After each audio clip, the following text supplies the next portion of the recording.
Welcome back to a very special episode of Life After MLM. We're doing something today that we've never done before, and it was inspired by my friend and the owner of the network, Molly McAleer. I was on her podcast. We watched a Lifetime movie, and then we broke it down on the podcast, which I thought was really fun. But I thought, I want to do that, but I want to do that with scams and cults and frauds and pyramid schemes. And there's so many of those right now. TrueCon is exploding. I'm so happy because it's like my total wheelhouse. And I will say this, the documentary that we're going to talk about today is Fyre Fraud. There's a couple reasons. One, it's Julia and Jenner that did LuLaRich, and they're incredible. And so I wanted to also do this. This was a documentary that I saw when it came out and I absolutely loved it, like way before. So there's like so many connections here to LuLaRich. That's really interesting. And we'll get into that as well.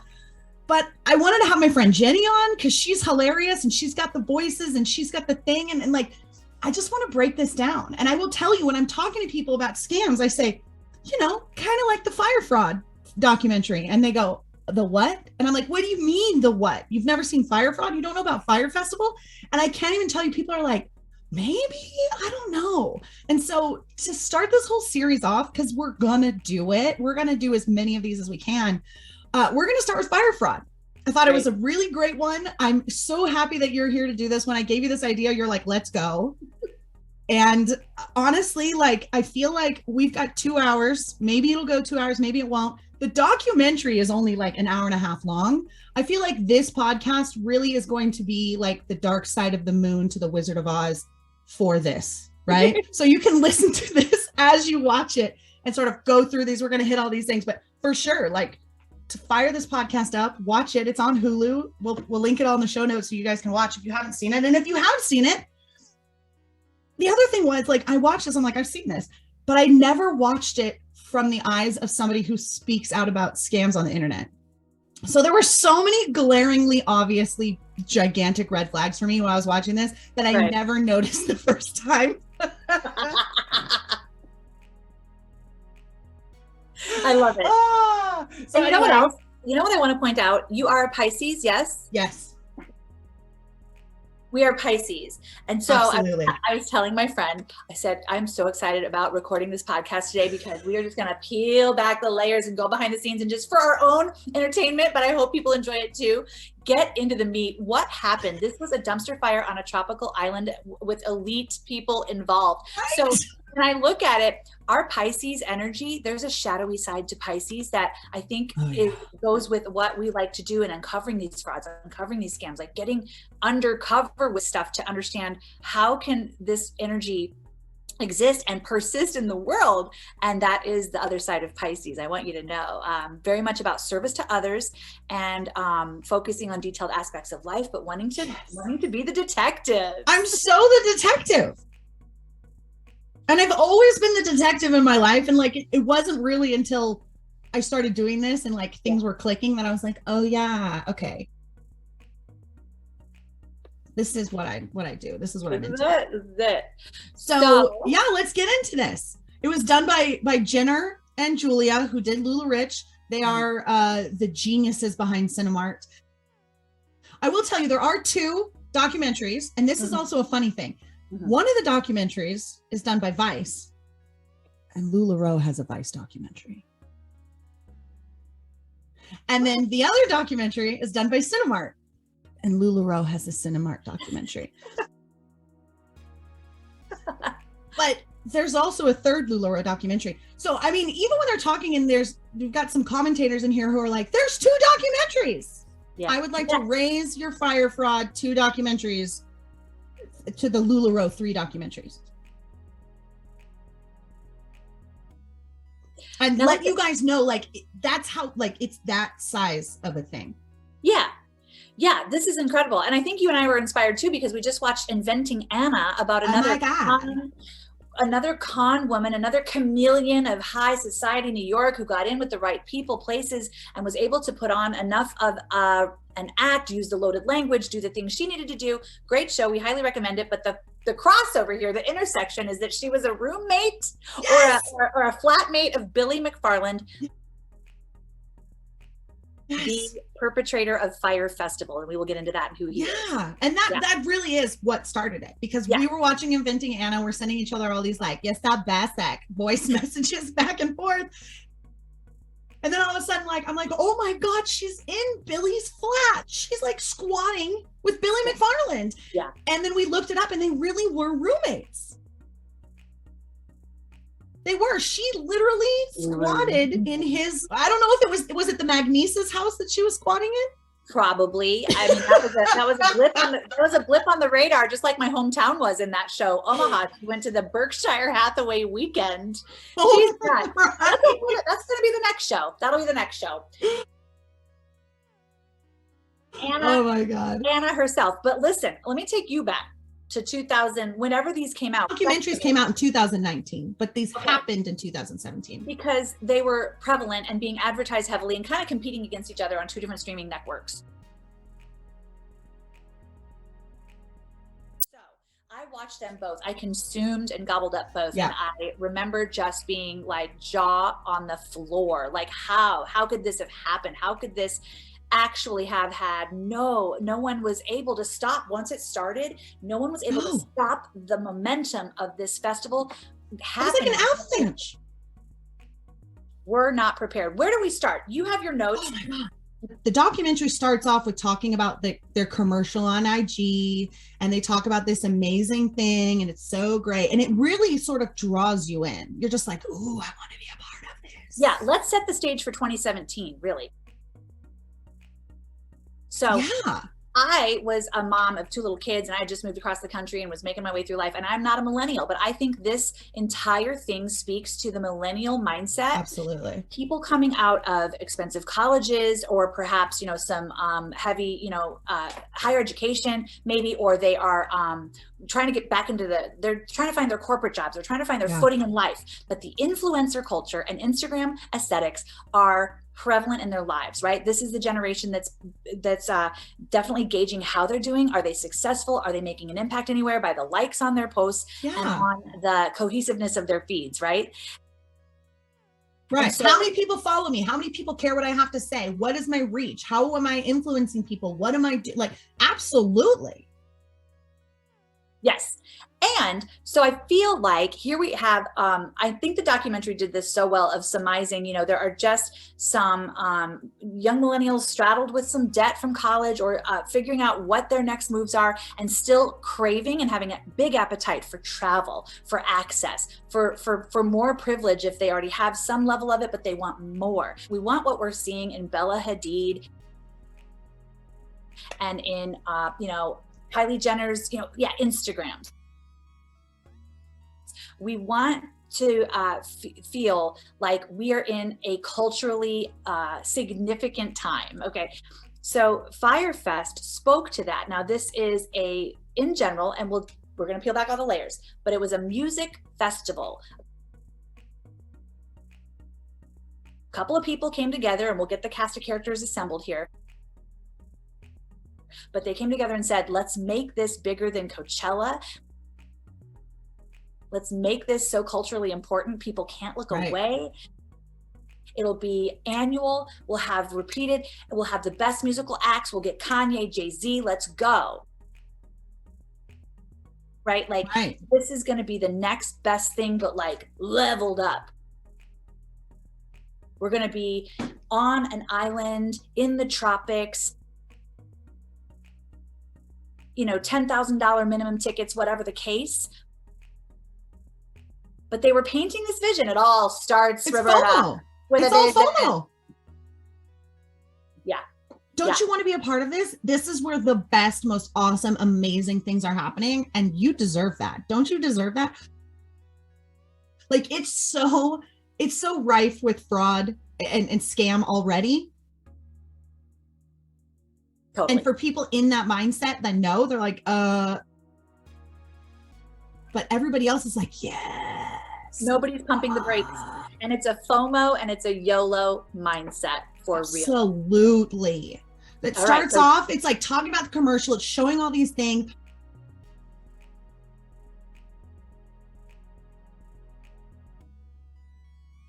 They're saying it's an amazing musical festival that's going to be on Pablo Escobar's island. There's going to be private planes. There's going to be models, drugs. It's very sexy.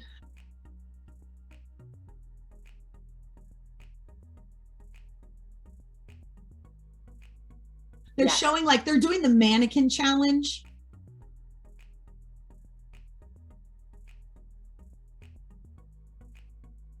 Like, do you remember the mannequin challenge? No.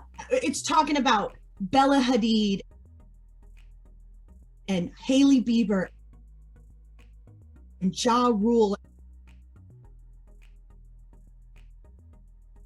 And they say, this could be you. Yes. I mean, it's so powerful. You're like, hell yeah, that could be me. Let's go. How much? Where? How do I do this? Yeah, so an aesthetic campaign kind of starts. You have Billy McFarland. He's on this island already. Kind of, it seemed like they were on a vacation and they're just ideating, brainstorming. Absolutely. Wouldn't it be great if? Wouldn't it be great if? Yeah. And then they just hire graphic designers and start pumping this media out. Yeah. Well, they say that it's going to be the new Coachella, the new Burning Man. We got Blink-182, we got Migos, we got Little Yachty, we got Major Lazer. There's going to be $1 million treasure hunt giveaway that you'll be able to participate in, like a scavenger hunt, $1 million scavenger hunt. Like, what? You're going to be swimming with pigs. Tickets are $10,000 and up. Like you said, there's exclusivity attached to this. Kanye is rumored to be there. Good music is going to be there because Kylie Jenner's a part of this. Like, it's what, right? It's a lifestyle. And it says, like, just the opening montage. And at the end it goes, what's the worst thing that could possibly happen? And then we go, and we go back to Magnesis. Yes, we learn about who Billy McFarland is. Also, there's a little bit of like a foreshadowing of Billy standing on that picnic table. Yes. And then Billy says, V1 has failed. I'm like, what the hell? V1 has failed. That's like the first couple minutes of it. And you're just like, it really is. It's the rise and the fall within a couple minutes. And you're like, okay, I'm invested. Let's go. How did this start? How did this even start? Yeah. I'm telling you guys, I have 26 pages of notes. And we're not going to read every single thing, but like it took me 3 days to watch this because I was like, I am in the mindset. I am not going to miss anything. I really want to tear this apart. Yes, the build is so good. The build is so good. Yeah, we meet Jake Horowitz. He's the guy that's sort of one of the main experts that's telling this story. And we meet Billy McFarland. We start talking about Billy McFarland. He says that he's a technology entrepreneur who's really interested in payment tools and credit cards, is what he says. That's how he describes himself. Yes. Yes. I was like, you're interested in payment tools and credit cards, huh? Honestly, he might have been okay back in, as Anna was back in 2015, 16, 14, 17. But now, honestly, Roberta, with the PTSD I have from MLMs, entrepreneur is so multifaceted. It really could be a grifter. Like, honestly, absolutely. That's where we're absolutely. At. And this is exactly what this man is. He's a complete grifter. They call him, in quotes, the ultimate used car salesman. Yes. Yes. And these are all like, people that were involved. It's really great. Just like in Lula Rich, you have all of these people, and then you've got Billy in the middle who's also telling his story, just like Mark and Deanne did.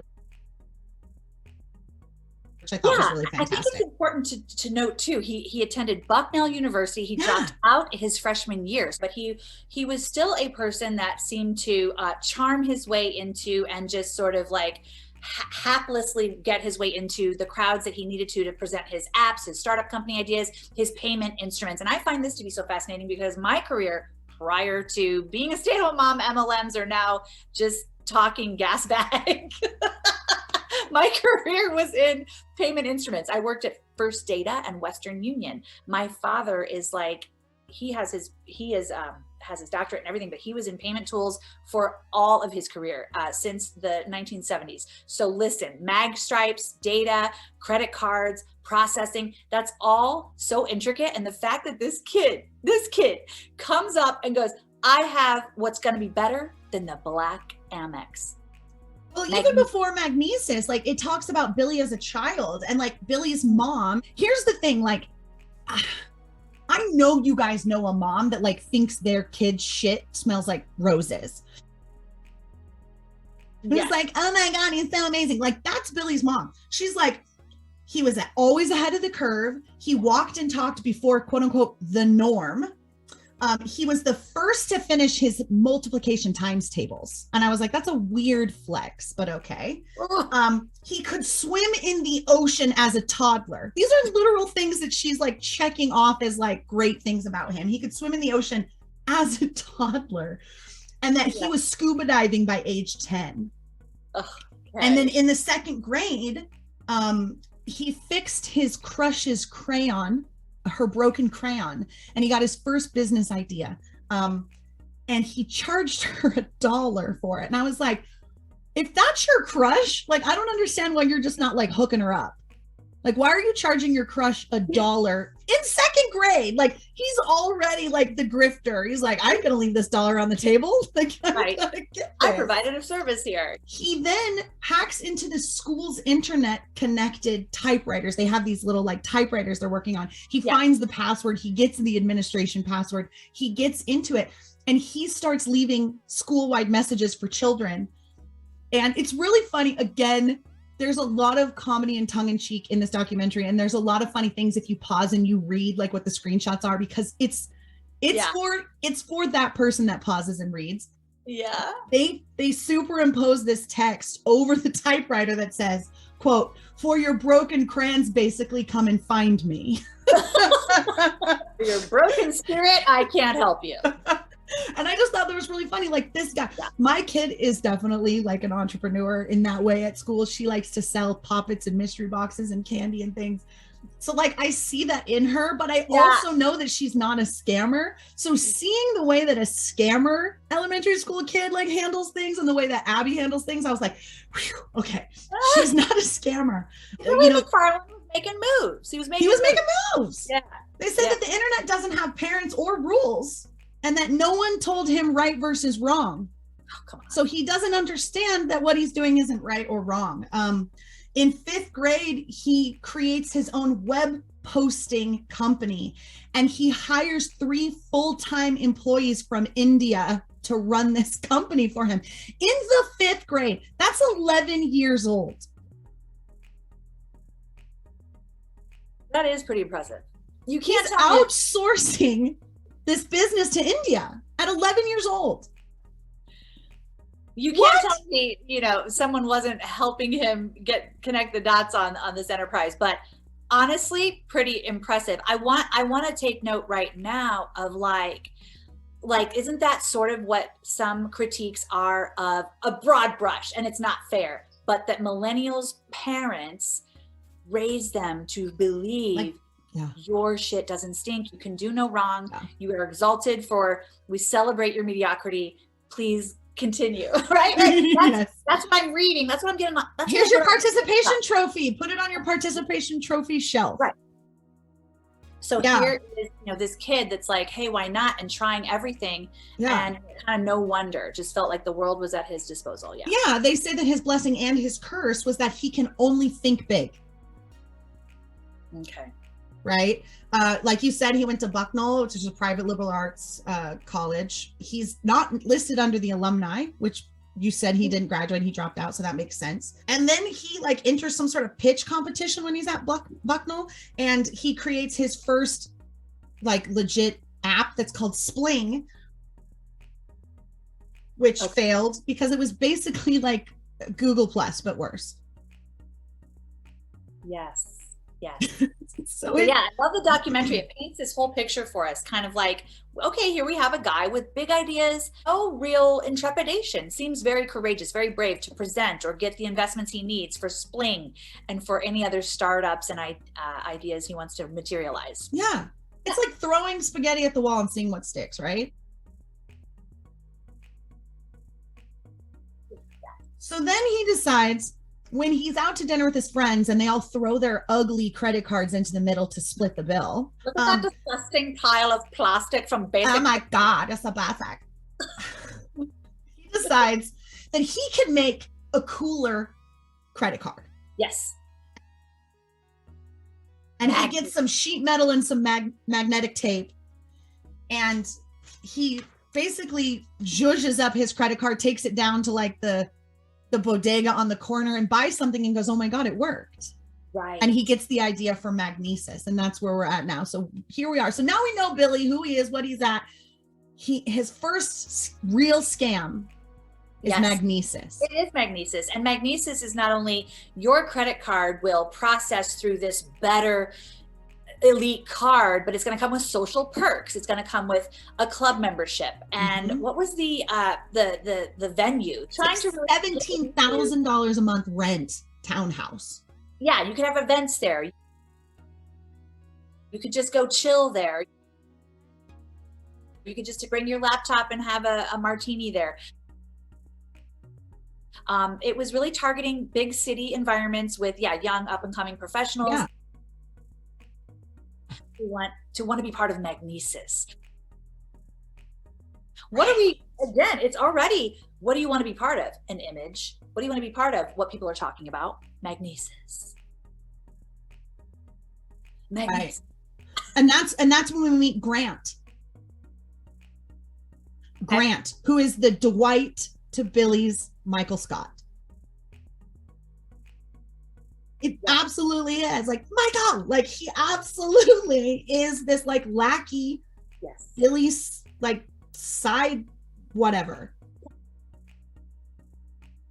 So we have kind of a team assembled, his trusted compatriots and consiglieres. Should we just jump right to somehow we are becoming friends with Ja Rule, and now we're having big ideas about a music festival? Like, no, I mean, it's like literally like the documentary compares this to like Entertainment 720, like this house, like the fake entertainment company that Jean Ralphio and Tom Haverford create in Parks and Recreation.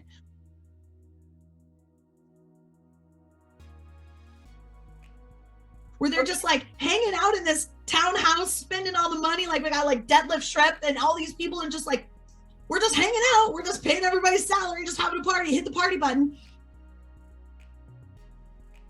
I mean, it's literally, I want to say that might've come out before, but like, it's absolutely, that's what this Magnesis thing was. And then they go, we're flush with cash. You can't even like write this, right? Like this actually happened. This actually happened. We need to really anchor in. This is a real event that happened. Yeah, he starts getting these massive investors. He gets Aubrey McClendon to give him $500,000 and invests in Magnesis. Is that our energy guy? That's the energy guy. Yeah. Yeah. So he's able to sit at tables with and converse with. Tables. Appreciate himself to huge money. Huge. Yeah. He pays Rick Ross to promote Magnesis. And then all of a sudden after that, there's tons of press. And here comes Ja Rule. Oh, that's right. Okay. That is the connection. After like 2 years, he was in prison for gun charges and tax evasion of over $3 million of his earnings he never paid. He was released in 2013. So that's Ja Rule. So he already has a little bit of a scammy background. So it really does fit. I mean, whatever. Ja Rule's Ja Rule. Ja Rule becomes the Magnesis creative head. That's right. And I'm just like, what? This doesn't make any sense. It's literally just people in position. Why is Ja Rule, rapper and convicted felon, the creative head of Magnesis? It doesn't make any sense. He says, and I quote, this is why he chose Magnesis, and I wrote this down. It's a very unique situation. Whenever you can marry the affluent with the less fortunate, you get the birth child, which is called hip hop. What? That's a direct quote.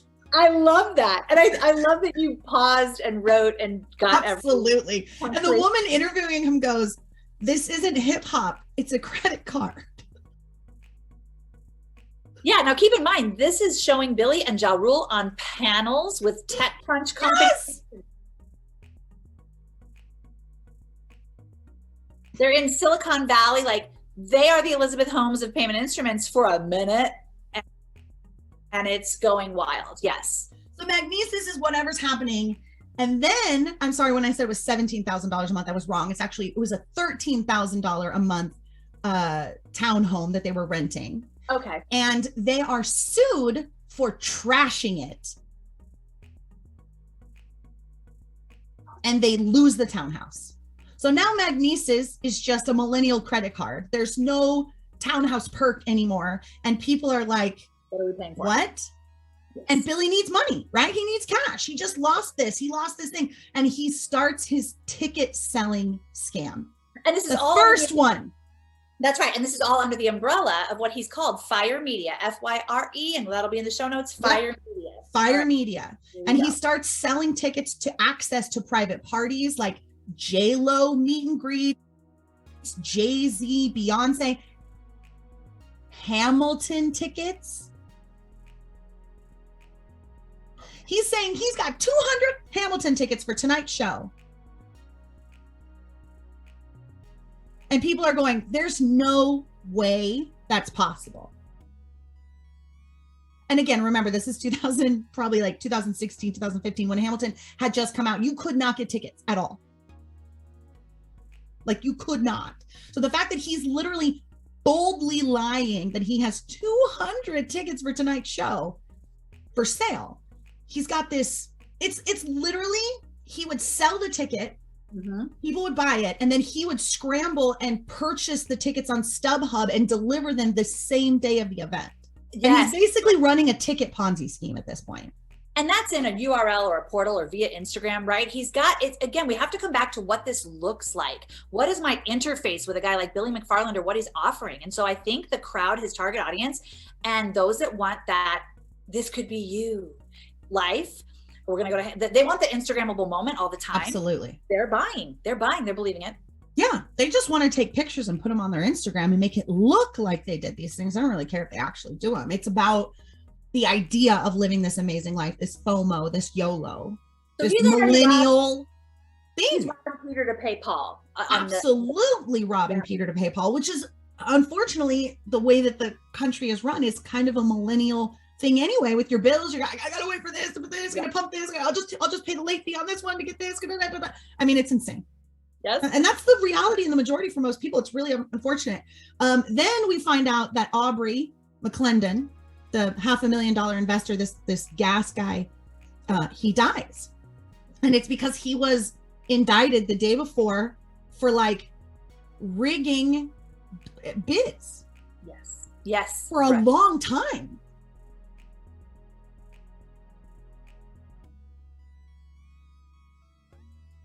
And he drives, it ruled an accident, but he literally drove his Tahoe into a concrete like divider on the road.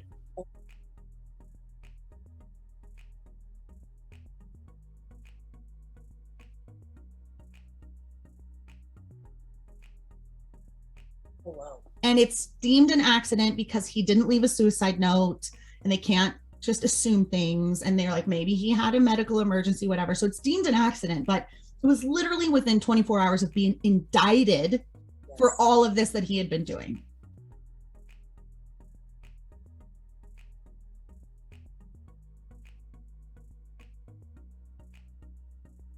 So to me, it seems a little suspicious, but Billy's bankroll is now right. And the bankroll, it's gone. It's gone. If you want to look at the, the softer side of the story, I mean, he really saw this man as a mentor and as a father figure, and was obviously indebted to him for a lot. So yeah, and he just gone. Yeah. Yes, and that's sort of, I mean, that's kind of almost like the end of Magnesis at that point. Mm-hmm. And then all of a sudden, we're in Norman's Key in the Bahamas.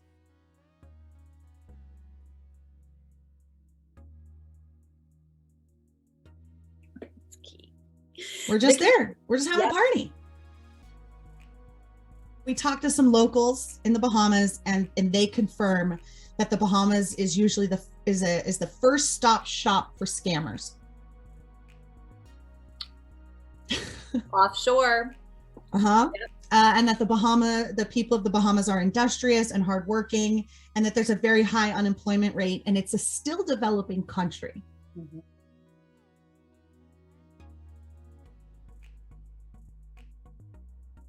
Mm-hmm. And I think this is all very important to know too, because this all ends up being part of the scam as well. That this is still an underdeveloped country. There's not a ton of infrastructure.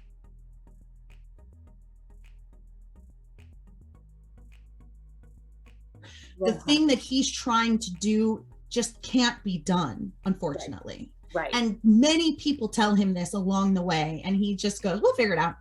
I'm sure we'll figure it out. I'm sure somebody can figure it out. Like, that's always the answer, right? It's always the answer. And, you got a lot of that mindset and a lot of that narrative in MLMs as well. Take action, figure it out as you go. That's the entrepreneurial spirit. That's being a business owner. Well, as we know in MLMs, you're not a business owner, but you are supposed to just leap and, figure it out on the way. Yeah. And the Bahamas also has this air to it, right? It's a culture of exclusivity with these really massive, amazing resorts and white sand beaches.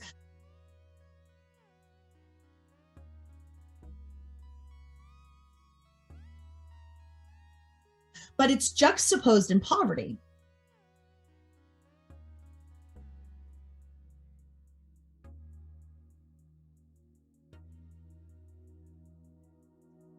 Correct. I've been to the Bahamas. I've been to the resort side, and I've rented a car and drove around and been like, okay, wow. And it's very much underdeveloped. It's very much a third world country in some aspects where there's really nothing.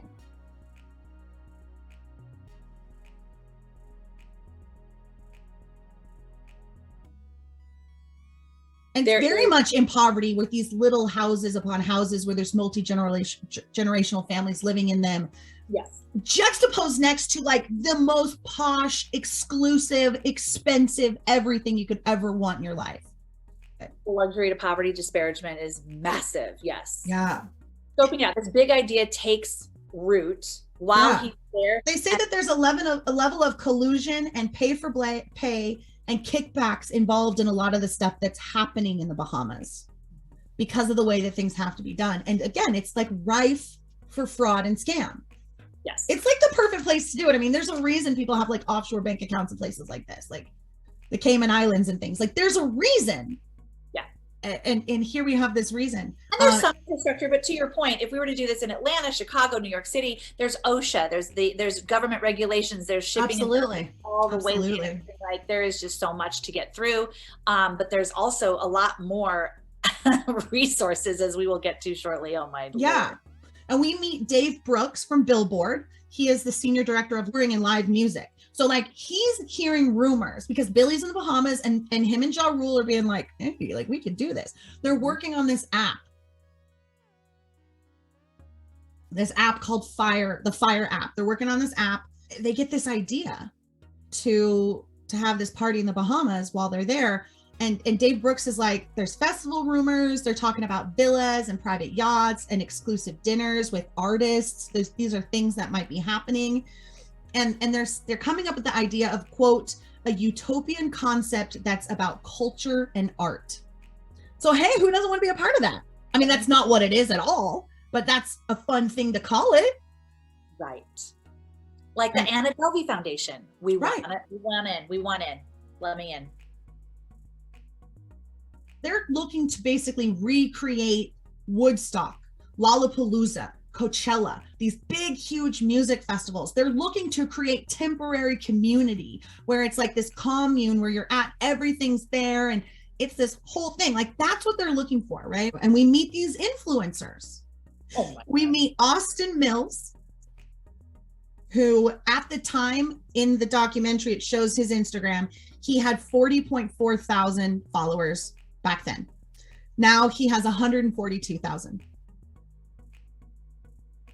We meet Alyssa Lynch, who at the time had 448,000 Instagram followers and now has 688,000 Instagram followers. And funnily enough, here comes the MLM portion. She did a paid ad for Beauty Counter on March 23rd. This year? Yes. You're kidding me. Yeah, paid ad for Beauty Counter on Miss Alyssa Lynch. I was like, oh, you're a paid MLM show. That's fun. She doesn't sell it. She just does ads for it. And then we meet Seth Crossno, who runs a satire account. And his account is William Needham Finley IV. And he basically, it's like us. It's like us creating these satire accounts. Yeah. Making fun of influencer culture. Poking fun at the ridiculousness, the FOMO, this YOLO lifestyle. Yeah. And his account is claimed to be the most influential influencer. And that's like his whole joke. And when they ask the other actual influencers about this guy, they're like, we don't know who that is. They're like so confused. You're like the anti-influencer as an influencer. We don't know what that means. We don't get and then they ask these influencers, like, oh, like, what's an influencer? And they're like, it's like we're like a brand, like it's like our brand, like I'm a brand.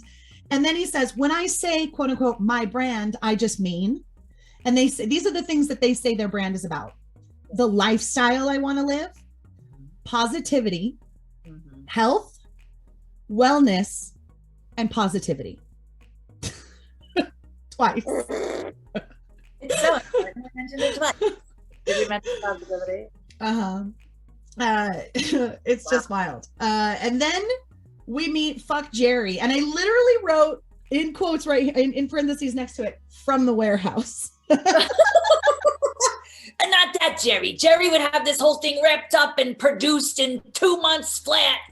Jerry from Monite's Warehouse would have this festival on fire. You kidding me? We'd make a mince. Oh my gosh, no, it's so funny. We all know Fuck Jerry, and then was it Beige Cardigan and the offshoots, and those Instagram accounts were fire back then. Absolutely. Everything. Fuck Jerry, even now, still has 16.5 million Instagram followers as of today. Dang. So like, I feel like this did nothing for Fuck Jerry except like rocket them even more so. They claim to have over 30 million followers across the Jerry network, and that was back in 2017 when this was made, or 2019 or whatever. And we meet, and I love this guy because he also reminds me of us.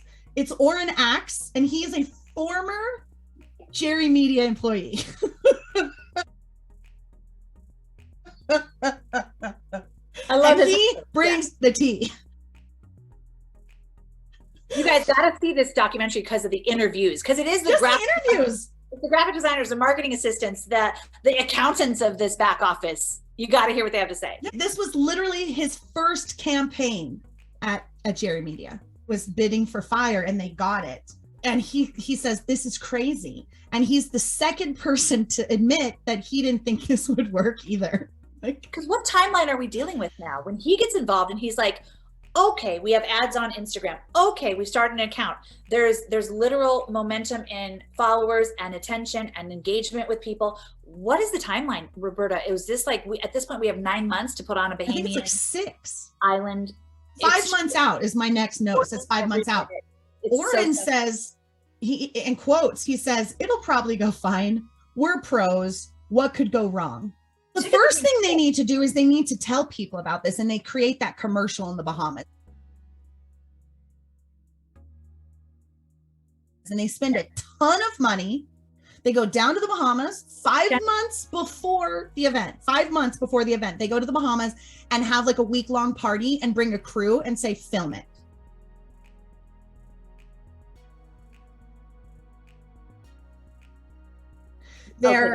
They're swimming. It says that they're swimming with sharks, and then it shows a bunch of remoras. Remoras are not sharks. They talk about swimming with the pigs. They want to go to Pig Island and feed the pigs. And they're giving the pigs beer, which pissed me off. Yeah. And it's just a bunch of, I wrote this down. I said, idiots running around being disrespectful and asinine is what I wrote down. And that's actually what it was. They were chasing the pigs. The pigs actually started chasing back, and people were getting bit by these pigs. These models are screaming, ah, and like diving into the ocean to get away from these pigs that they're taunting. You can probably Google the ad for Fyre Festival. I'll find it. And if I can find it, I'll throw it in the show notes. A mood video. It's a mood video, and it's setting the stage for like, click this link and buy your ass. Yeah. And the real pros, the film crew that was there, they were like, what the fuck is happening? Yeah. This is insane. We were here to shoot this promo. Like, what are you doing? And weren't they also still scouting the actual location? Yeah, and they're not even, they're at a completely different location than what's actually this. They end up losing the island that they were supposed to be a part. It doesn't talk about it in this documentary, but it talks about in the other one. And they lose the Pablo Escobar Island because they're doing things that they were told not to do, and they lose it. So they're working on this commercial, and Grant is like really obsessed with the music for the commercial. And he sends a 1,000-word email about just the music, which to me is weird because there's no 1,000-word email about like actually getting shit done, but just the music for the commercial requires this huge long email. And he says, I want to use odd meters and compounded time signatures, global music elements, extremely constant key signatures. He mentioned xylophones, Brazilian drums, Tico drums, all different kinds of like random instruments that you wouldn't just normally hear in like a mainstream I wonder if Grant has any background in like psychological musical dissonance or anything like that. He, that would be interesting, because why the specificity and this like that sounds very culty on its own. The people creating this are saying that it reeks of disconnection of reality. Yeah. Yes. But it's just like, what are you making? Like, what is the point of this? And I think anybody who can actually see things for what they are asking those kinds of questions. And it's the people that are inside that are just blindly believing. They're like, you'll figure it out. We'll see. It's going to work. Like, they have this faith. And I don't know at what point these people realized like that they just had to believe, because believing was going to be the thing that actually worked. Like, again, it's like the sociopathic, narcissistic, compulsive behavior that is chugging along. Yeah, right. Unchecked. The festival was slated to be April 2017. And so we're talking like, this is like November 2016. Yeah. We're already like, it's off the rails. How will we ever materialize what this idea is? Yeah. And meanwhile, the portal's been open, and the influencer crowd, those that are attracted to this and have the means, are like, done. Get me my ticket. We're all going to the Bahamas. Let's go. Yeah. So this is all congruent. It's all parallel happening. Absolutely. The influence, the campaign they put on Instagram is literally just a blank orange square. Neon orange square, because they were like, what can we put on social that would stop you in your tracks? And if all of these big accounts are posting this orange square and just tagging the Fyre Festival with a link to this commercial and to buy your tickets, like that's what we're going to do. And they get 400 musicians, athletes, models, actors, and influencers across Instagram to post this neon orange square at the exact same time.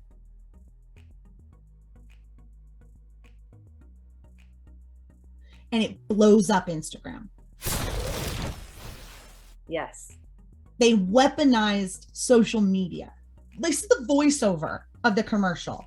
The actual experience exceeds all expectations and is something that is hard to put into words. All these things that may seem big and impossible are not. It gives people the type of energy, that type of power. They say that it's Instagram come to life, this festival. There's so much emphasis on, if you're not there, you're shit. Yes. And fuck Jerry's getting all these comments saying, Pablo Escobar killed my family. And this guy's like, I don't know what to say to that. Like, how do you respond to these comments? Like, people are like, how dare you have a party on this island? Yeah. Like, Pablo Escobar literally killed my family. And the fuck Jerry guys are like, I don't know how to respond to that.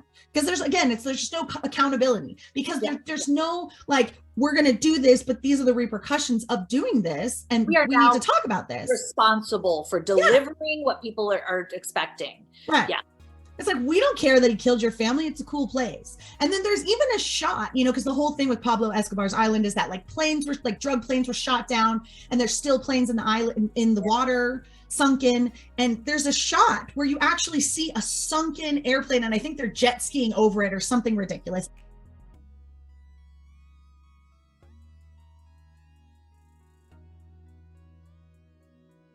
And again, it's like, oh my God, I need to be there. That's the whole, I was watching it going, dang, if this was real, I want to go. I'm like, I don't have that kind of money, but I want to go. It needs to be said too that like there are micro islands going on in this channel, right? Bahamas is a big place, but we aren't talking Nassau.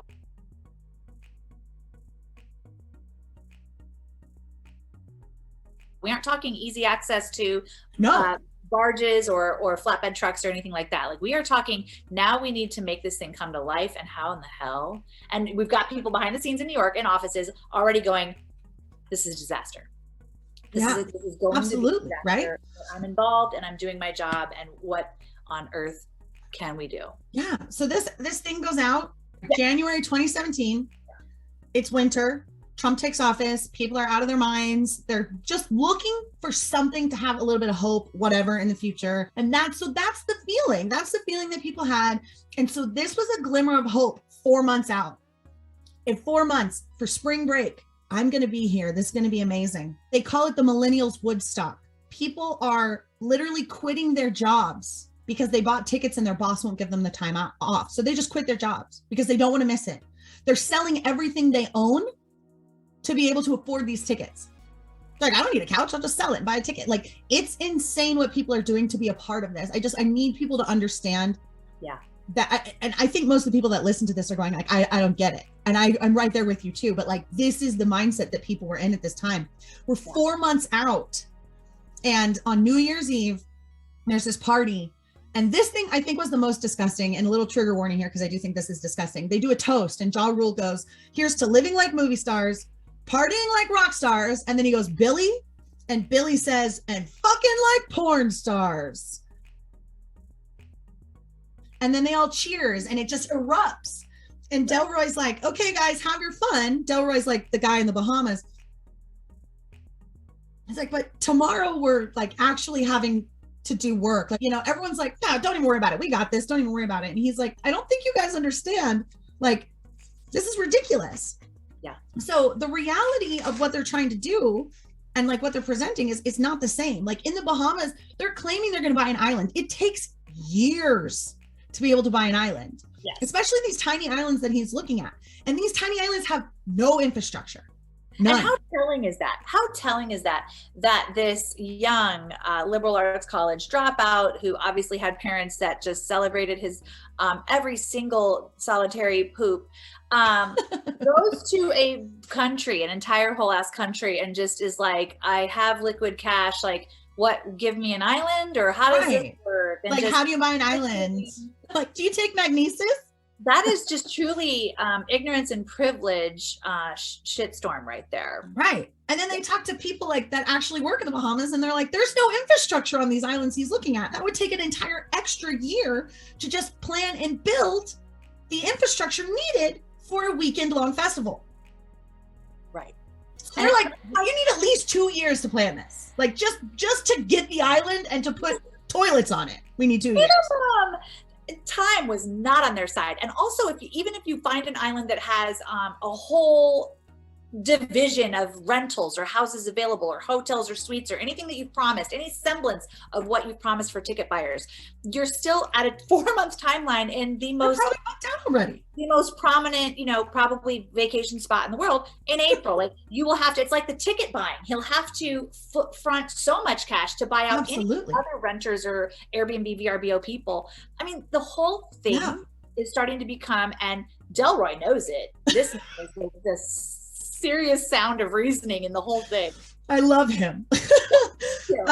They finally listen, right? They lose the Pablo Escobar exclusivity rights, and they have to find another island, and they choose Great Exuma because it already has an existing infrastructure. There's an airport. They do have hotels and rentals there. But the only place available on Great Exuma of the size that would be able to be available to them is like a pile of concrete rubble. but it doesn't have any beach access. It has water views, but there's no beach access. It is literally an underdeveloped parking lot. Yes. Behind the Emerald Bay Sandals Resort on Great Exuma. Like, it's behind the Emerald Bay Resort. It's like, and they're not telling people that. They're saying, they're just showing like this map that's just like a drawing of an outline. Like, this is where your villa will be. And Right. you know what, guys, it looks like a skeletal, like drone footage of it just looks like it was a beginning of a subdivision. Curvy Absolutely. road, a little waterway or some lagoon, and actually like really perilous seawalls. If somebody were to be drunk and fall, like Absolutely. we're losing them. Ridiculous. Sandals It's absolutely Resort's ridiculous. Sandals Resort's toilets are literally feeding this. Absolutely, right? Yeah. One of the event producers says that at 1.5 months out, like him and his crew were working 19-hour days to get this done. Like, they were in such a time crunch that they're working to the bone, going home at 3, coming back at 7 to build all of these ridiculous things.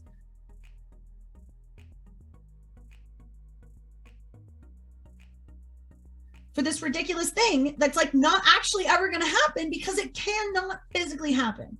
Imagine, put yourself in any one person's shoes. Now, maybe you just got the gig through a friend. You're going to go build something for 3 months. You've heard it's called Fyre Festival. You live on this island. You're just in Great Exuma and you're doing gig work. Or maybe you're the foreman.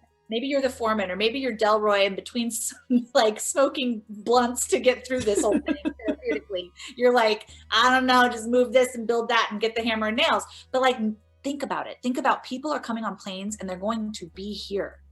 Right. People are showing up like on this day. Like there is a time sensitivity to this. It's not like we're going to get it done and then let everybody know and then they'll show up. Like, they're coming. Right. How delusional is McFarland at this point? On site, even so delusional. So delusional. Then we find out, like, if nothing else is going right, we find out that the weekends, it's a 2-weekend event. So the weekends that they have chosen randomly coincide with the Great Exuma Family Regatta sailing event. I forgot about the regatta, which is the biggest national event on the island of all time. Everybody's like, it's bigger than Christmas. It's the biggest thing. It's a huge sailing event. Everybody on the island, everyone comes to the island to watch it. All of the hotels are booked. All of the rentals are booked. And it's the same exact weekends. And they say, you have to cancel this. Like, there's not even going to be people available to drive people to the location because those taxi drivers, they're watching the regatta.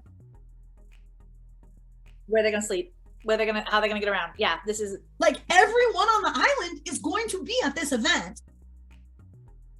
So they're not going to be around to shuttle you around. It's like when China shuts down for New Year's. It's like, we're not there. Like, no, this happens every year. You should have known. You should have known. And in a real event with real party planning and event planners, they would have known. Yes. They would have been like, that's not a great weekend. That's the regatta weekend. We got to push it 2 weeks. We got to do it the week after. Love your ideas. We need 24 months. Yeah, period. Right? Like, oh my God, or this cannot happen. The train has left the depot. The train is speeding towards walls. And Delroy is now the third person to say, this isn't going to happen. This isn't going to happen. This is not going to happen. Billy, we can't do this. He's so chill. Totally. In the retelling of it, but you can see how painful and stressful this whole thing would have been in anybody's life. Yeah. So the interviewer asks, so Ja Rule didn't know anything that was going on? And Billy says, I was in charge of the festival and I made the decision to keep it going. I was in charge. So it's on me. But yeah. I mean, even though his answers, like, I think just watching Billy's interview alone is worth it. Just to watch him stumble over his words and just be like, what? So they're both like, he's saying, no, Jaw didn't have anything to do with this. Like, Jaw's not a part of it. Jaw, whatever, right?